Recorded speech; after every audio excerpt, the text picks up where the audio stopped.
It's different to Shield, eh? More than anything. Because Shield was a walk in the park, to be very fair. No, but we expected that as well. And our build up to the week, we said to the boys, you're winning every match at 50 plus, and then winning the final by like 19. I watched the game with the mindset of us playing you guys. So I saw a lot of opportunity. So our second half was a lot better. Good kick. Great kick. Great kick.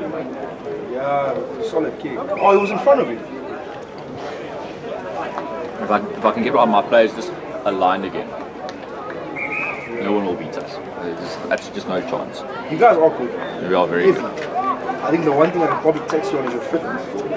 Because in the 60th minute, teams start getting back in the game. So I've taken over the S&C this week. We do a couple of thousand passes in the session. Our handling session, like Musa used to train with me. You can ask Musa as well. Like my skill sessions are tough. But we lost our S&C guy a few weeks ago. He got a job in Cape Town, and his missus lives there, so he went to go be with her. And he was, I would say, probably one of the best S&C guys I've ever seen, ever worked with. Just so detailed, so disciplined. He never rocked up to a training not knowing what he wanted to achieve. Just he had a list. He could show you, this is what I want today, this is what I want this week, this is what I want a month from now. The guy that then took over, I would argue, is a bit complacent. He's been with the club for a long time. And then I flagged our fitness as one of probably our biggest issue. And so I took over on Monday. Alright guys, cutting at the session, calling for breaks and water, I don't care. You're gonna train at least 80 minutes without water. I'm gonna make you work for it. And that's what we did. So apparently I've got a lot of sore bodies this weekend. I told the guys to rest well. Back at it till Tuesday. How's Musa doing? He's injured. Got injured at Wolves as well. How? Not for a while. I think it's his shoulder. Again, right shoulder. He played Curry Cup for me and he injured that shoulder against the Greek Boys. He's very good.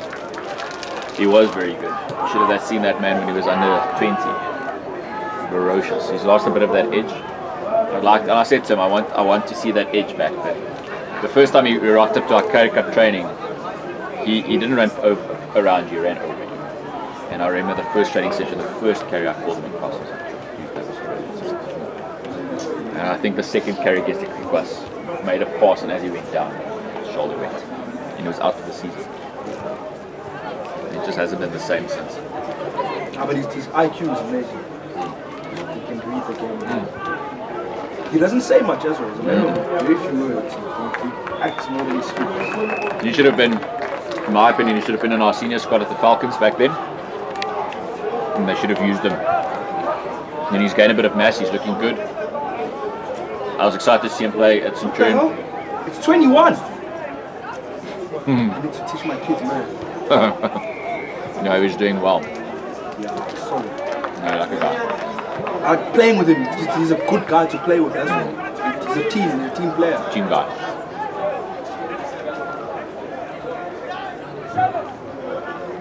What? It's 20. If they convert, that should be 25, 26 yards. Right? Yeah. I'm looking forward to the second round, and I think the unfortunate one is, Northern. We lost 51-32. We gave away 44 points. And intercepts and simple missed tackles. Yeah. Not reaching, just guy running at you, just not making the tackle. Straight on, straight up. At Rhinos. Yeah, it's the same. But Narco was our biggest. I don't know if you saw the scores from last weekend. It was insane. I think first seconds lost 60-something 39. But that's a physically big team, that Narco team. And first team lost 52-19. Yeah. No, that's a physically big team. I would argue that they might have the heaviest pack in the Carlton at the moment. Yeah. I think they're even bigger than Wolves and Rhinos. How's the mobility? They're actually not as bad. I think Rhinos probably has the biggest pack with the less mobility. If you play around Rhinos' front row, there's nothing. But we don't believe in ourselves. People when they go to Centauria, they just don't believe that they can beat them there. It's also not a lucky place to play at. But if you, But they beatable. eh? They are beatable. No, 100% beatable. You know, Grizzlies was in the match, I think 13-15 at halftime last week. And they lost by 50. Jeez. You know? Teams lose their edge after that half time. But what makes that place a tough place to play, it's the spectators, because they're close to the field, they're very loud, they're very violent. And I said to the coaches, I felt like if we won that match there, I think we've got into fight and stabbings and shit. These guys are threatening to stab up. It's not a fun place. That bad? That bad. And it doesn't look like there's much law enforcement in that area either. No. Law enforcement sitting with the spectators. So then it'll be a different story. Wolves there, I'll be ready for. I'm going to dish out some of the same medicine. Sure, so at the end of the day, like I said, I don't make the big calls. That Wolves first team is very good. Their number 6 is just... He's very... But he's I don't know. He plays like a 6. He's everywhere. He's annoying. Do you know how you counter that? Set up as like from scrums and lineouts. You set up first, and then the second phase you run at him. You take him out of the defense. Yeah, because he can't steal. You can't steal. Then you play him wide. Yeah, because he's not going to get from here to there. I learned that trick from the All Blacks with Pocock from Australia. So I had the privilege to meet some of the guys from All Blacks, and we spoke about their game. And the guy said to us, when they consider threats, you run at them. The guys make a tackle, you can't steal. For at least a phase or two, if you're quick, he's not in the game. You can play. I've never actually thought about it actually. And Pocock plays one of the best in the game. 100%. But if he makes a tackle, he's good. Yeah, but if you have like a Quaha, you're probably going to get to the edge. Well, you can do. Or it's going to take him a phase. So I mean, the average rack speed is about 2.5 seconds. 2.5, like you're looking at 2.5, 2.9. Straighten. Yeah, you can do the work.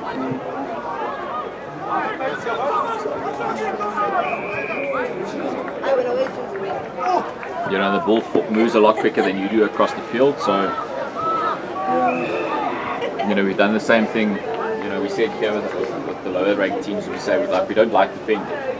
So we're going to take the risk of conceding a penalty. We're going to disrupt your play into like your possession to the two phases. So at the first rack, I want 4 guys in the rack. Don't go for it. Just try to go for it. Counter. You just counter. Because what guys try to do is to counter you again. What they do is they go offside and they go for the ball because they can't go through beautiful guys. We get the penalty. Probably the biggest thing because it's my first time playing senior counter. I was injured out of last year. Last time I played was on the 20. I don't think I've gotten a steal once this year. Because all I've been doing is tackling. Yeah. Good hit. No, against Grizzlies, we said don't kick at them because they've got full back. At that point, they had 4 guys back. Hold the ball. And we did. Suit as well. That must be tiring though. Well, you don't get as tired when you run with it as much as you do when you defend. And Straighten. as against you guys on the second half, we said the same thing. We're going to try and run as much as we can and earn our offloads. See it as well. And then Straighten. Narco, we said we're going to contend highly at mauls. We didn't want them to score more try. They had 6 maul attempts on the red zone. Not a single try. So that was our big thing. And just getting that was over the edge. And we put 5 tries against them in the first half. What was the score at the end? We won, I want to say 36-34. You beat Naka. First match there at Naka. And we scored 5 in the first half. Oh yeah, that was the biggest thing going into because I remember the analysis session they said you guys are the best team in the continent and you just beat last year's champion. I'll tell you what, if it wasn't for the weather, because we had a break, you guys, Grizzlies as well. I won't say you guys. Mercy used to be a Grizzlies, so I still associate with you. Yeah. There was a weather break. If it wasn't for that weather break, we would have put 50 on Naka. There was an hour break between the game ending and the game restarting. Was an hour and 15 minutes. And just put Naka back in the game. You know, Wolsey said, just keep the ball, you know, to recoup after Northern. Northern, we said, be patient, wait for the penalty because he'll get penalties. You're going to call him, but just go run it. There's no more, just run it. You walk the field, we literally walk the field with him. We get a line out in there, 22 on the 5, and we overthrow. But not one. That's a coach killer. That's a coach killer, right? All 4 in the first half. We did the same against you guys. Second team. I think we were in your goal zone at least 8 times. But we only converted probably 4 of the 8, maybe 2. It was very low. It was a Lions scrum coach, Down the Ratio.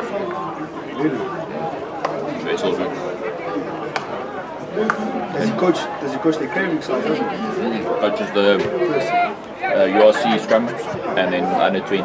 They just beat the Bulls yesterday. But at half time it was like 20 something minutes. It's a very good coach, very relationship based. Personally. I know very well. Son's also here. He's I think that guy in the red is a 13 coach for subs. Nice man.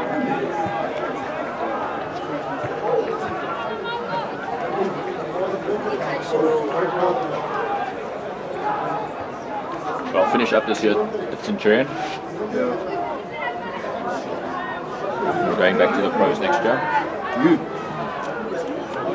Where? Lions.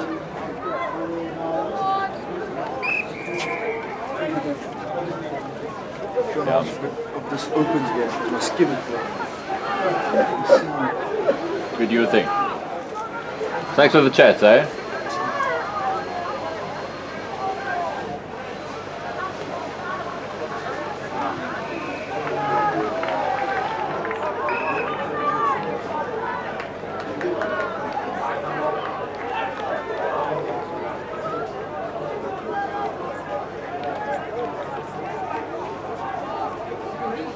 Sure.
Which one's that one now? We lost those ones.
So I think I'll see you for the under 16 days. Yeah, I'll see you that side.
よくして